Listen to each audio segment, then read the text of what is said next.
قبل ما تشتغل على هدفك من خلال الوحدة التدريبية، لازم انت كمدرب تعرف الفروق الفردية بين كل لاعب ولاعب.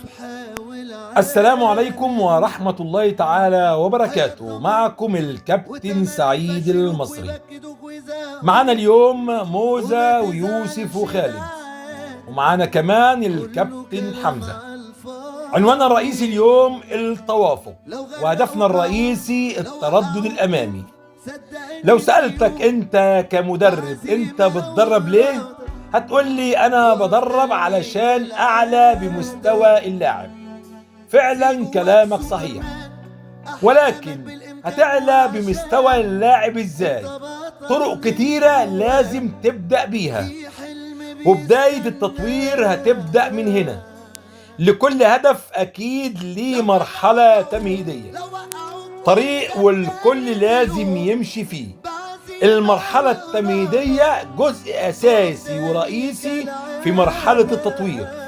العملية مش فهلوة أشتغل مع لعيبة وهدفي أشتغل عليه وخلص وسقف في الآخر وأقول كده خلاص. لا، أنت ممكن تعطل أو تبطل لاعب بالطريقة دي. أول خطوة في المرحلة التمهيدية أنت هتشتغل عليها هي الاكتشاف.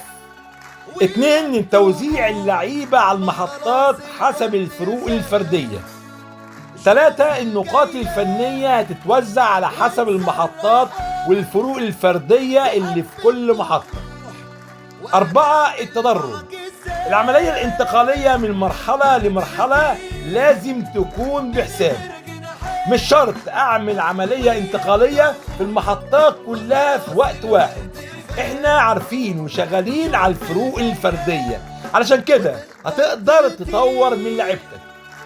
موزة ويوسف وخالد شغالين ما عندهمش أي مشكلة. خلي بالكم أنا شغال مع اللعيبة على حسب الفروق الفردية. شكرا موزة يوسف خالد. تحياتي ليكم والسلام عليكم ورحمة الله تعالى وبركاته.